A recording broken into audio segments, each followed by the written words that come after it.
Buffalo baseball. I think my parents were the original odd couple. The old man just over 5'7", my mother a little under 6 feet. They seemed old, too. My dad 46 when I was born in World War II. My mother just shy of 40. In an early family picture, the photographer asked my old man to sit on a pillow so he'd look a little taller. My mother's story, anyway. The one thing they did have in common was their love of competitive sports. My too tall mother's game was tennis, and she was a big star, winning every singles tournament in the city for years when she was young. I remember her faded trophies on the mantel, gold statues of Liberty and tennis togs. The old man was no slouch either, an all-service Golden Gloves champ at the welterweight, and a great baseball player too, my mother mentioned in passing. Then one evening after supper, she dropped this bomb. "Honey, did you know your dad played baseball with Babe Ruth and Lou Gehrig? And I believe he has a baseball with their autographs too." I ran into the living room. "Did you really play baseball with Babe Ruth and Lou Gehrig?" "Mm-hmm," my dad nodded, folding his paper. "Pitched for Ruth's team, the Bustin' Babes." Opening a dresser drawer, he turned a green army sock upside down and shook out a yellowed baseball. I snagged it and held it like a golden egg, turning it over and over until there they were, the faded signatures of Babe Ruth and Lou Gehrig. "Pay attention now," my old man said, taking the ball back. "You put your first and second fingers on a seam like this.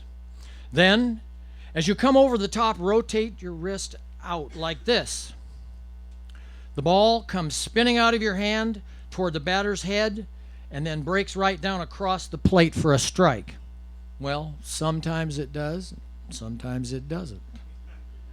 You ever hit anybody? Being this Marine once, it was an accident, but not too sorry, because those leathernecks were always mouthing off.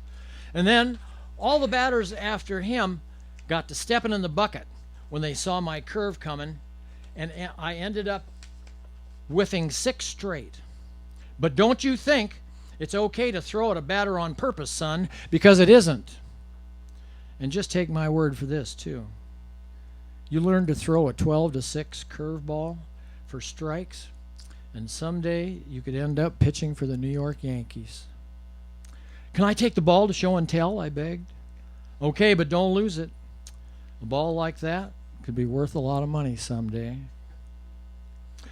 The first week of summer vacation after my autographed baseball show and tell triumph, my father was driving us to practice for Little League tryouts when he pulled over and stopped.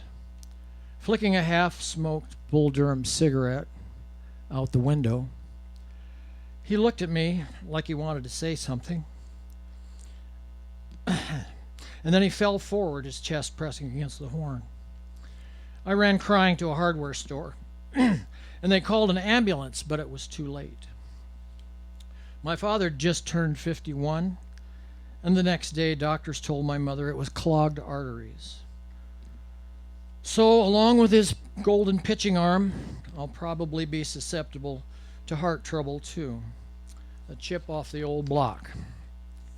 Anyway, after the funeral, my mother took me to Little League tryouts, and even though I was only 8 and feeling bad because my father was never going to see me play, I got drafted onto a team that first year.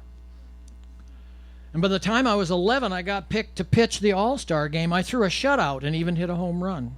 I remember wishing my old man would have been there to see the game, but of course, there would have been some unpleasantness with that.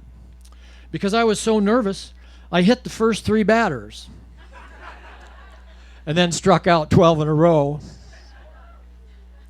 My team was Toy Town that year, champs again, and I was looking forward to one more season of Little League. I wanted to see if I could win every game and really make a name for myself pitching. Baseball was giving me a lot of confidence, and I was sprouting up to, way up, the tallest kid in the league. But that fall, My mother had to go into hospital for a long time, so I ended up back in the Midwest, living on a farm with an uncle that I didn't even know I had. And there was no baseball either. Several years later in high school, I shattered my throwing elbow pole vaulting, so goodbye dreams of ever pitching for the New York Yankees someday. But I was still good enough in football and track. I even set some records running the high hurdles. And then I got a jock scholarship to the University of Iowa. Then, like pages blowing off a 40s movie calendar, the years flew by, and I ended up 60, not having thought of my old man's autographed baseball for years. This until my small networking company started going downhill due to internet competition from India. And because heading toward bankruptcy court is the mother of desperate creative thinking, I got an idea. All it would take was a wad of cash, a special big computer, and a really good programmer. And that's when I remembered my old man's baseball. After searching eBay and checking bids for baseballs signed by Ruth and Gehrig, it was obvious my ball was worth a lot of money someday, just like my old man said. Then I noticed that the most valuable balls were also authenticated as not fakes by some sports memorabilia outfit. Of course, mine came back as bona fide, and with this helpful comment: game played in Santa Barbara, probably October 27th, 1927. They'd even enclosed an old newspaper clipping about game day. So next, to fizz up bidding interest, I decided to add the story of the game to eBay's item description, and I Googled Ruth Gehrig, exhibition game, 1927. And it turned out Lady Luck was looking over my shoulder because she popped up some old sports page accounts of the game, along with some human interest stories too. Here's my description. This autographed Spalding baseball is from an exhibition game played in Santa Barbara, October 27th, 1927. It was my father's, Leroy R. Cummins, who signed the ball to, adding, pitched, won 7-6. Lou Gehrig picked his team from local stars, while Babe Ruth conscripted his Boston Babes from the sailors on the battleship Colorado, in port for Navy Day. The Bambino tapped my father to pitch because he struck out the Hall of Famer not once, but twice on the deck of the Colorado, as one newspaper story told it. Fans got their money's worth as both Gehrig and Ruth hit towering home runs, another headline read. There was a mention that my father was frustrating Gehrig the first time he was up by throwing some kind of slow ball. And after swinging wildly twice, Gehrig turned to the umpire and asked him if he would please examine the ball. Then Ruth walked over from first and said something to his pitcher, Cummins, and my dad's next pitch was a fastball right down the middle that Lou Gehrig crushed out into the parking lot, a towering home run that measured over 500 feet. The winning score was 7-6 that day. Ruth's Bustin' Babes coming out on top, and my father going the distance on the mound for the Sailors. Then, with the team standing behind him in home plate for the photographers, my dad asked his heroes, Ruth and Gehrig, if they wouldn't mind signing the ball he threw for the last strike in the last inning. And that's the story of my father's historic autographed baseball. Happy bidding!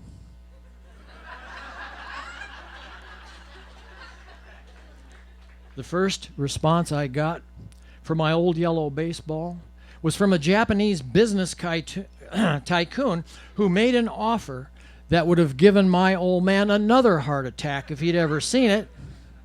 So my dad's baseball must be somewhere in the land of the rising sun. And what I have left are some old photos and a new business. I'm slouching towards 73 now and still playing ball. Large print league softball, of course. Doing okay, too, actually. Pretty good. Considering my metal hip, 2 spinal fusions, and a chip off the old block heart surgery. Life happens, nothing new. But I'm back on the field. My new 70, 75 Top Gun softball team's doing great, too. Every September, there's this huge world softball tournament in Las Vegas.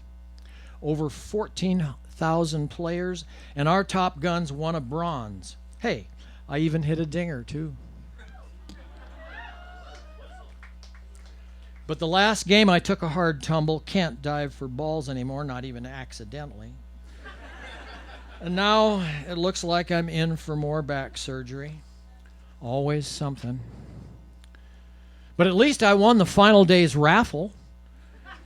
Except it turns out the prize wasn't encouraging. A reminder that someday my love of playing ball, like all things, will come to an end. So the bottom line is, finally you have to admit you're getting old.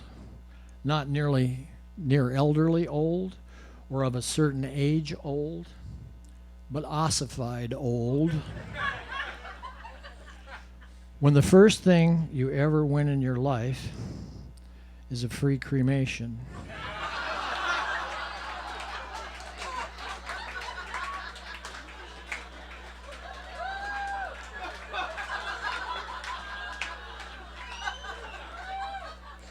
So, Lord, you know I don't come from a praying family, but if you could forgive and forget, is there any chance you could just give me a few extra innings to play before it gets too dark? That's his first time on the VAMP stage. Dick Cummins.